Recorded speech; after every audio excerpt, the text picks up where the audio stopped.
जैसा कि हमने पिछले एपिसोड में जाना था कि इंसान की उत्पत्ति करोड़ों सालों की एक लंबी विकास प्रक्रिया का परिणाम थी। लेकिन अब सबसे बड़ा सवाल है, धरती पर पहला इंसान कौन था? क्या सच में कोई एक पहला इंसान था, या यह भी धीरे धीरे बदलती हुई एक यात्रा थी? विज्ञान के अनुसार इंसान अचानक एक दिन में पैदा नहीं हुआ, बल्कि यह विकास की लंबी प्रक्रिया का हिस्सा है।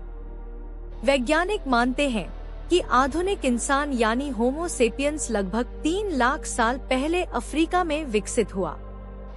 उससे पहले होमो हैबिलिस, होमो इरेक्टस और निएंडरथल जैसी कई मानव प्रजातियां थी।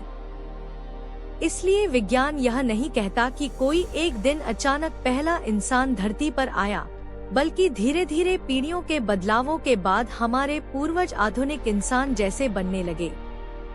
वैज्ञानिक नजरिए से होमो सेपियंस को आधुनिक इंसान का पहला स्पष्ट रूप माना जाता है। वह सीधा चलता था, औजार बनाता था, शिकार करता था, आंख का इस्तेमाल करता था और समूह में रहता था। उसका दिमाग ज्यादा विकसित था, इसलिए उसमें सोचने, योजना बनाने और धीरे धीरे भाषा विकसित करने की क्षमता आई। उसने गुफाओं की दीवारों पर चित्र भी बनाए, जो यह दिखाता है कि उसमें कल्पना और भावनाएं भी थी। कुछ वैज्ञानिक मानते हैं कि यही शुरुआती इंसान अफ्रीका से निकलकर दुनिया के अलग अलग हिस्सों में फैल गया।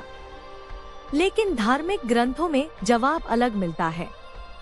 हिंदू मान्यताओं में मनु को पहला पुरुष और शत्रुपा को पहली स्त्री माना जाता है।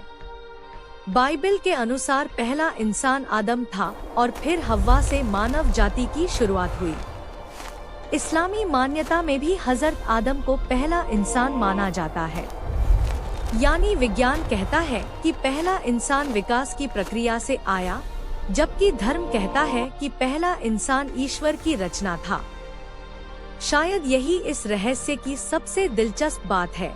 विज्ञान बताता है कि हम कैसे बने, और धर्म बताता है कि हम क्यों बने।